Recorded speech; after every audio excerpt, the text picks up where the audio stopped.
Welcome to The Get Together! It's our show about ordinary people building extraordinary communities. I am your host, Bailey Richardson. I'm a partner at People & Company and co-author of Get Together, How to Build a Community with Your People. And I'm Maggie, Get Together correspondent. In each episode of this podcast, we interview everyday people who have built extraordinary communities about just how they did it. How did they get the first people to show up? How did they grow to hundreds, maybe thousands more members? Today, we're talking to Elena Favilli, founder and CCO of Rebel Girls, a very special media company that's unearthing stories to inspire the next generation of brave and confident girls. Here's a clip from their community. I am a rebel girl. I'm a rebel girl. I am a rebel girl. I am a rebel girl. I am a rebel girl. I am a rebel girl. I am a rebel girl. I am a rebel girl. So, Maggie, why were you so excited to interview Elena today? I admire how Rebel Girls is an 100% community-driven company. They listen to the young girls all over the world who follow their content and actually incorporate their feedback. So, for example, their first book was crowdfunded on Kickstarter. They raised $1.2 million and broke a record as the most crowdfunded campaign in literary history. Their second book consisted of women who were mostly suggested by the community. So you can tell that community building is really part of their DNA.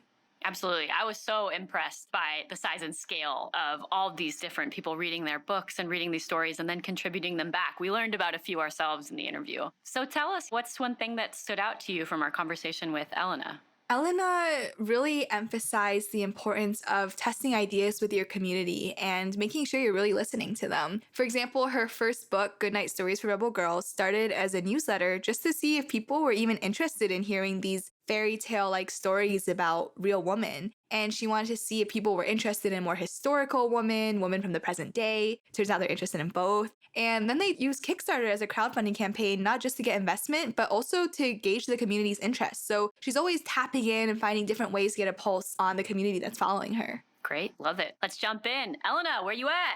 Thank you so much, Elena, for joining this podcast. I was really excited to reach out to you because everything I've heard about Rebel Girls is how it's 100% community driven, from your books to your podcast to now this company that's expanding into so much more. So really great to hear from you today. I was wondering if we could start with the origin story of Rebel Girls. Yeah, thank you so much for inviting me to the show. It's really a pleasure. It all started with a crowdfunding campaign in 2016 when we launched the first volume of our book series, Goodnight Stories for Rebel Girls. That was a collection of bedtime stories about the life and adventures of extraordinary women across time, from the past to the present, from Cleopatra to Serena Williams. It was about real women who had done amazing things. And the idea, the desire for this book to come to life came to me because I'm a journalist and I'm a writer, and trying to build my own company in Silicon Valley from 2012, I started realizing how difficult it was for women than for men to be friends with investors and raise money and get support. So I thought, maybe with my next project, I should do something about it. And it was a very interesting moment for my company that at the time was called Timbuktu. We were doing an iPad magazine for kids, but I thought maybe it's time to do something different that can really have an impact on this specific issue, which feels so personal and so important to me, and which I really felt was the battle of my life.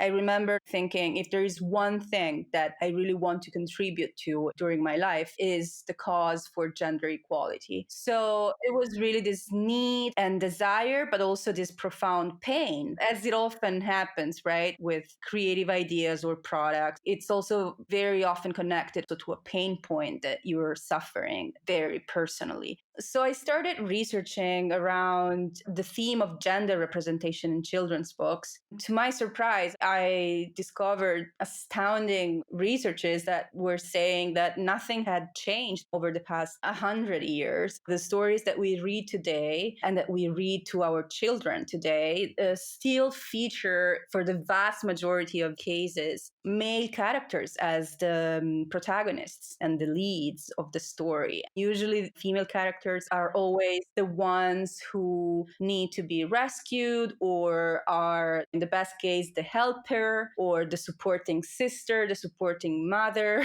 So I started to go back to the stories that I was reading as a child. Not surprisingly, I found out that all my favorite books had male characters as the main heroes. If you think about the Grimm's brothers, fairy tales, or an Italian classic like Pinocchio, which was one of my favorites, or Call of the Wild, I thought, wow, what if this was different? What if instead of telling, these same stories where only men are the heroes and only men can do the cool stuff, what if we started to tell stories where women are the heroes, and actually even more so, like real women are the heroes, so that children, both boys and girls, can see that women can do just as much, can do the same amount and the same level of amazing things that men can do, and in all sorts of fields, in all walks of life. So it was really important to come up with a collection that was very diverse, very inclusive, very global and international, and very representative of many, many different professions and jobs and cultural backgrounds. One of the most interesting aspects of this book series is the juxtaposition of different professions, from tennis players to judges to scientists to trombonists to astronauts and chefs. You have the whole spectrum just in front of your eyes. And that is so powerful just by itself. At the end of the day, when children discover these stories and they read them, of course, girls get really excited because they can see themselves in any of those stories. But for boys too, at the end of the day, they're just beautiful stories. If you don't point it out to them, they're not going to say, oh, but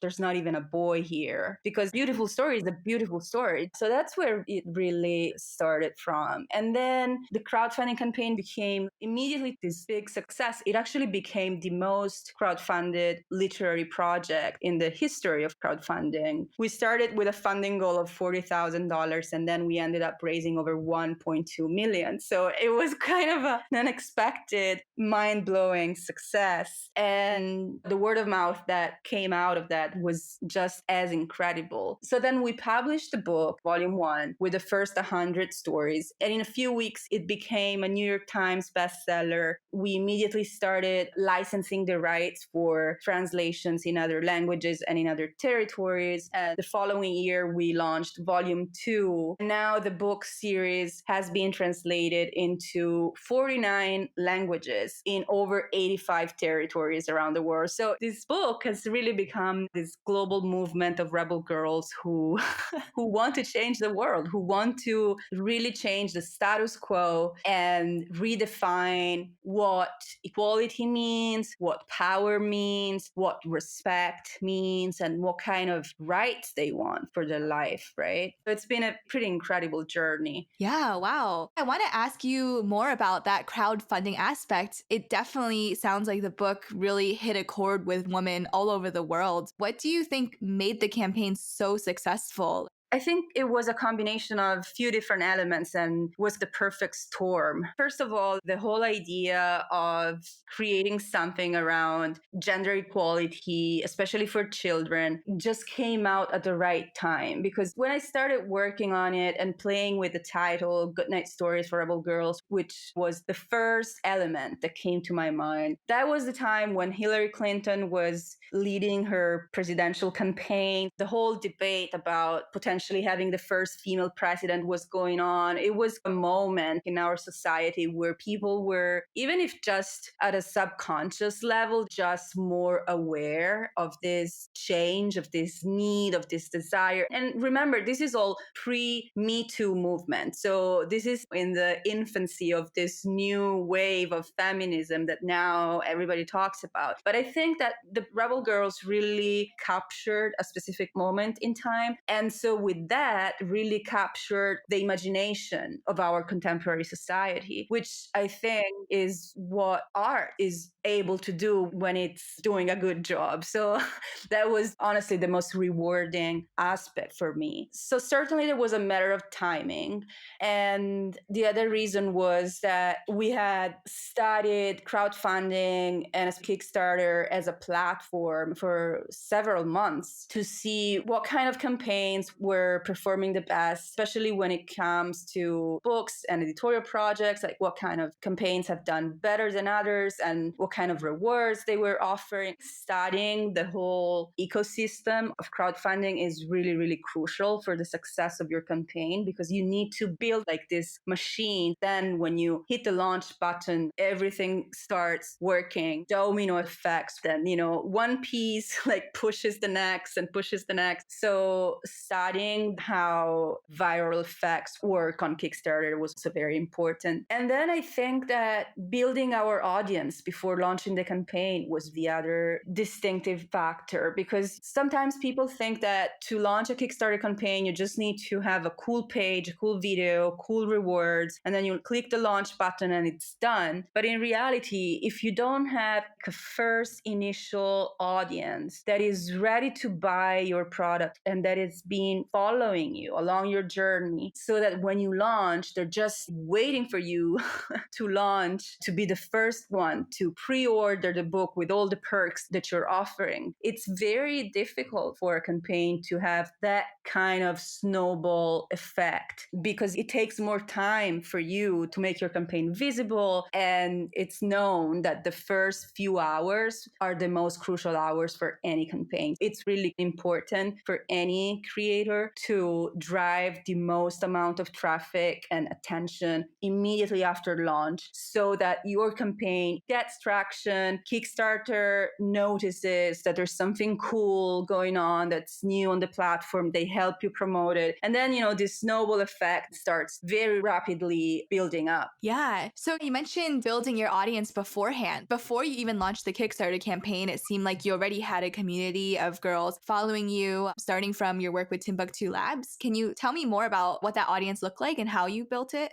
In our case, the audience was an email list that we built through weekly newsletter. We often hear people talking about how powerful and important newsletters are, and that was certainly true for Rebel Girls. I started this newsletter that was called Who Framed Cinderella? And the subtitle was Goodnight Stories for Rebel Girls. I just launched this very simple landing page where the prompt was sign up to receive a story about one extraordinary woman every week. I remember that I sent out the first newsletter to 25 people who were mostly my friends, because I really wanted to build user base from scratch to really test without any bias from previous Timbuktu newsletters. I really wanted to see what the real response was. I started publicizing the newsletter on my Facebook and Instagram and LinkedIn. The first people to sign up are your friends or people in your network. I remember that the first story was about a female scientist of the 17th century. She's called Maria Sibylla Merian. She's actually in our volume 1. She was a naturalist and a painter, and she's the one who discovered the metamorphosis of butterflies. Before her, everybody thought that butterflies came from mud, like magic. Oh, wow.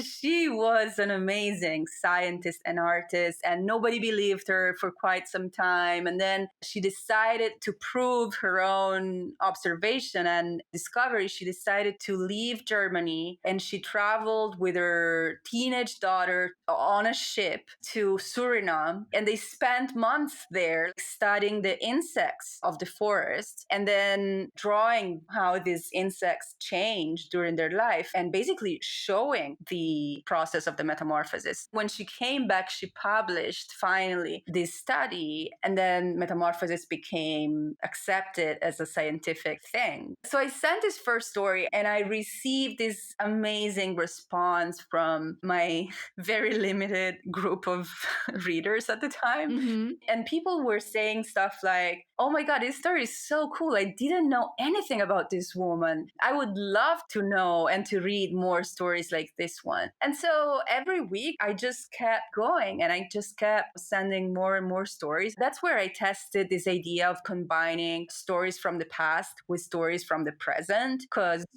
then I sent a story about Beyonce, and then I sent a story about the first female pharaoh before Cleopatra. I really wanted to see how this concept of mixing and combining past and present real women was working with our readership. And I found out that for people, it was actually really fun. This variety of ages, times, professions, it was very refreshing. So when the email list reached 4,000 subscribers, I thought that we had a big enough audience to launch a crowdfunding campaign. Because when you have 4,000 people who are really eager to buy your product, then you have a pretty powerful force behind you, right? Yeah. You have this army that's ready to jump and fight the crowdfunding fight for you, basically.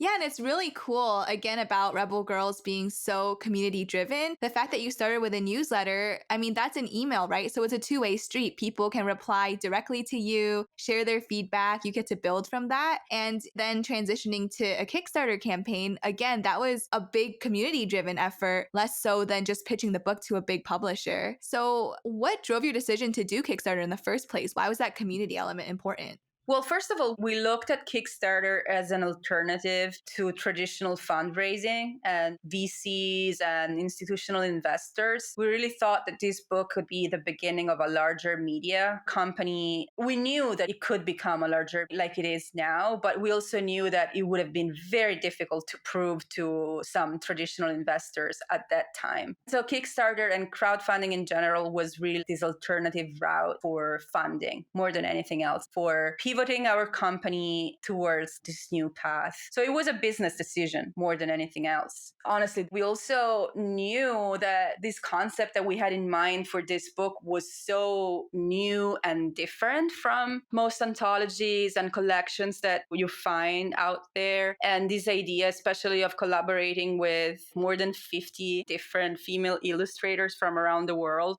no publisher would have said yes to that because it's pretty crazy to do. It's not easy to coordinate the work of 50 or 60 artists in a short amount of time for the publication of a book. So it would have been pretty hard, even with a traditional publisher. But going to a traditional publisher wasn't enough in a way. The idea was not just to publish a book, but to build a company behind it. And that is something that you don't do with a publisher. That is something that you do with funding that come in many different ways. In this case, it came from the crowd, which was the best way possible.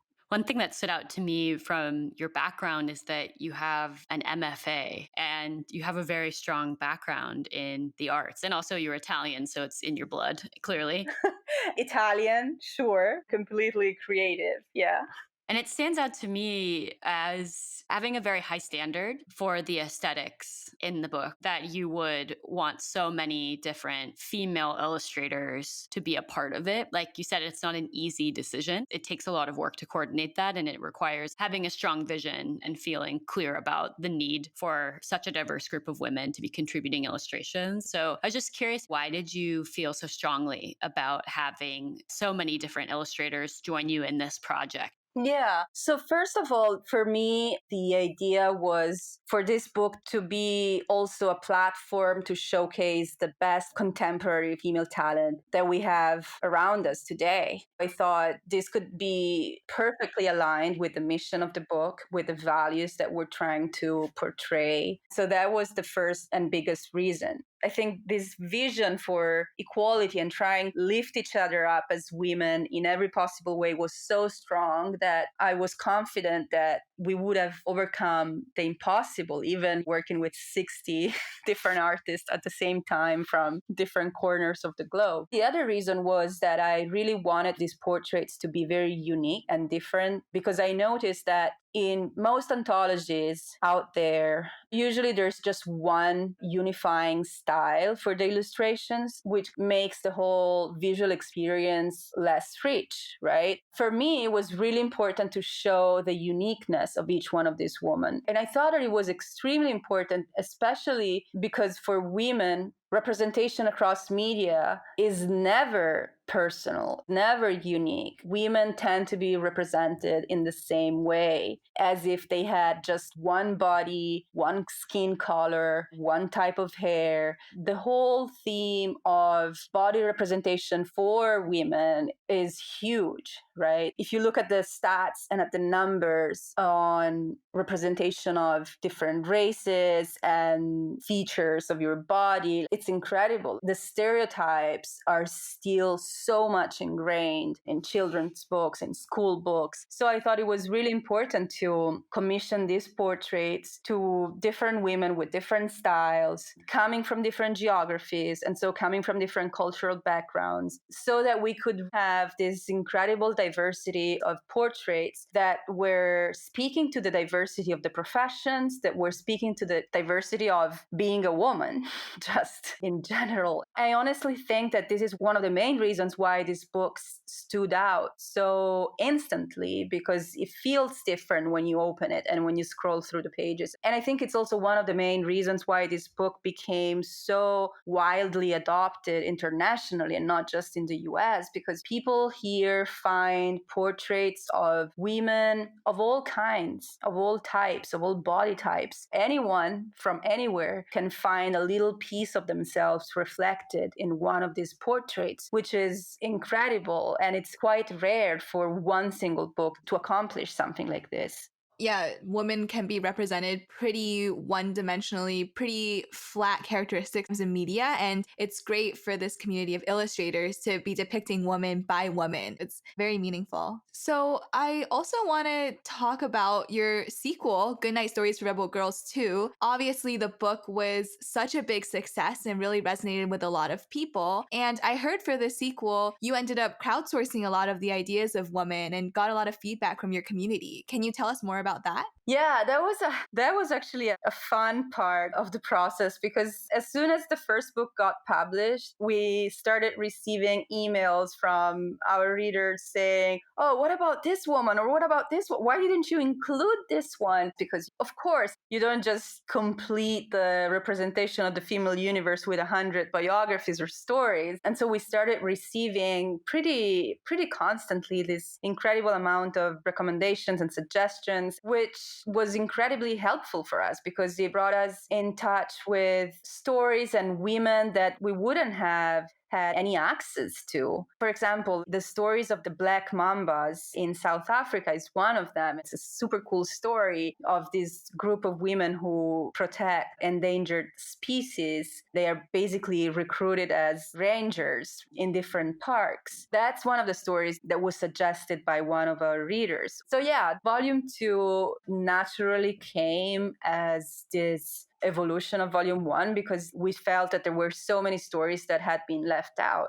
Yeah, and it's amazing because your community is so international that you have people all over being able to, on the ground, share what women inspire them, and therefore you get to have a really diverse and interesting collection. One thing that stands out to me is the curation, the selection of women is really remarkable. I have never heard of the Black Mambas, and I was just Googling them as you were talking about them. And this mixture of multiracial, different backgrounds and disciplines, just the diversity is really special. I assume that your background in journalism has to do with that, but how do you go about deciding who is a rebel woman, a story that you want to tell, especially now that you're getting submissions from your community? Can you share a little bit about your guiding lights for making those decisions? Yeah, absolutely. We have three main criteria that we really, really follow every time that we compile the list. The first one is, as I mentioned, that we really want to include the broadest variety possible of profession. We try to find this balance. If we realize that we have too many writers, then we say, okay, no, we need to add one judge at least, or one weightlifter. We scan the whole spectrum of professions and options and really try to find this balance, because we think that it's incredibly important, especially for young girls, to see that they can do anything and not just the usual professions that are typically associated to women. The other criterion is to find women from both the past and the present. I think that including contemporary women gives an edge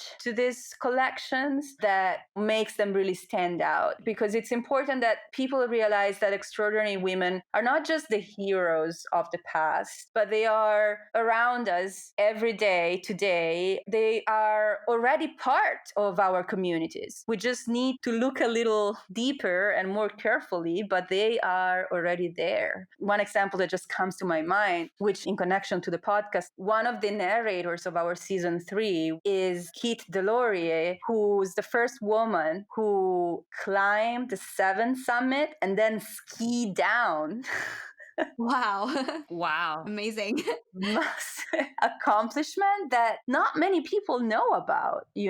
She narrated the story of Junko Tabei, this Japanese mountaineer who was the first woman to climb Mount Everest. The fact that she is a young woman, our contemporary, I think it makes it so much more effective to know, for a young girl who's listening to that episode or who's reading one of our stories, to know that that woman or that girl is part of our time and is doing these amazing things right now. It's even more powerful and effective because it's really telling you, oh my God, I can do that. I mean, if she's doing, sure, maybe I can learn and I can do that too. So yes, this inclusion of the contemporary aspect. And again, I think definitely this goes back to my journalistic roots, is very important. This connection to our contemporary reality and society is really one of the core elements of the Rebel Girls DNA. And then finally, the third criterion is that when it comes to deciding who goes in, who gets left out, because we usually have a list at least 2 times as big, right? We try to select and choose those stories of women who are also most interesting from a storytelling perspective, because we don't just want to create an encyclopedia. We don't just want to compile cold biographies of cool people, like the first woman who did this, the first woman who did that,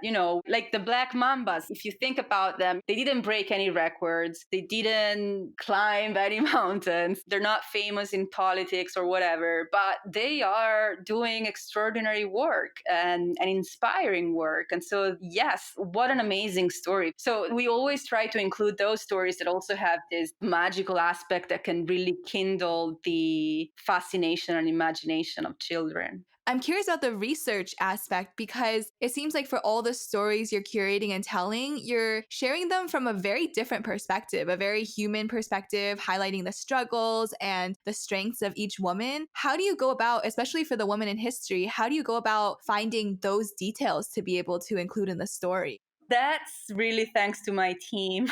Now, when we started, it was just me and my co-founder, Francesca Cavallo. But now Rebel Girls is really like a powerhouse. We have an incredible team. In this case, it's mostly the editorial team who does all the research. And for each one of the women that we choose, tries to select and emphasize the most human elements that can make any story more interesting and fascinating. Going back to what we were talking about with the all-female illustrators for your books, I've noticed too, you recently launched a podcast, which you won a Webby Award for. And I've been listening to it, and I really love how not only do you feature really amazing women, I just listened to the Frida Kahlo one and loved it, but you also have the narrators who are also very accomplished women, like Jamila Jamil, Priscilla Chan, Melinda Gates. Can you talk again about why was it important for the narrators to also be accomplished women? Yeah, there is something really important, I believe, about the female voice that we really don't pay enough attention to this, but the female voice is not as common in media as the male voice. And in fact, I recently came across this stats that says that only 1 in 3 of the main top charting podcasts around the world is actually narrated or hosted by a woman. So it's pretty incredible. And even in politics, the voices that you hear are usually dominated by men. So the fact that these stories about women could be narrated by some other extraordinary women was a way to emphasize the importance of giving voice, literally and metaphorically, to women and to their amazing capabilities and power. So we started to involve different women representing different professions, just in the same way that the book is including women coming from every possible walk of life. So yes, we have actresses, we have people like Melinda Gates, we also have environmentalists, athletes. So it's again the whole spectrum, and that ended up building this incredible coalition, right, of women who support each other, support Rebel Girls, and try to push this movement for equality forward through this medium of podcast radio. We recently won a Webby Award for Kids and Family, and it was, like the greatest honor, honestly. Yeah. And it's great because it seems like the narrators are also aligned with the stories of the woman, like how Jamila Jamil is an activist, and then she read the story of Greta Thunberg, who's also an activist. I find that a very cool combination. Yeah, definitely. We try to match the narrators with the stories of the women that we tell as much as we can. Yeah. So now we've talked about your books, we talked about your podcast. Rebel Girls has also released journals, and it looks like there's a lot more coming down the pipeline beyond bedtime stories. I'm wondering, what does the community of Rebel Girls look like today, and how do they connect and learn from one another? Yeah, so right now the challenge and really the dream is to make this movement even bigger. We started by revolutionizing bedtime, and now we want to revolutionize the entire girlhood experience and what it means. We're trying to see how the Rebel Girls approach could also touch and redesign things like toys, apparel, the objects that you use in your daily life. So we are definitely now expanding our boundaries. Right now, we are working on volume 3 because book publishing remains the core of Rebel Girls. But we're also designing a toy line for Rebel Girls and trying to understand what a TV show or digital app could look like. Because as you mentioned, community is such an important and crucial element for us that right now our readers can learn and communicate from one another just by connecting on our social media platforms, mostly on Facebook and Instagram. But we want to provide something more, like a Rebel Girls content-driven space that is original and unique, that is a safe environment where they can just sign up and then share their stories or consume content and then comment it. So we're really trying to leverage now this community that lives right now in a very fragmented way in so many different places, and give them a safe space where they can continue this conversation and also help us discover new stories and bring them to the surface, bring them to life. Yeah, that's really exciting because I feel like you have so much rich content you're putting out into the world, and creating a space to engage more with the content, talk to each other about the content, and hear people's thoughts is really, really awesome idea.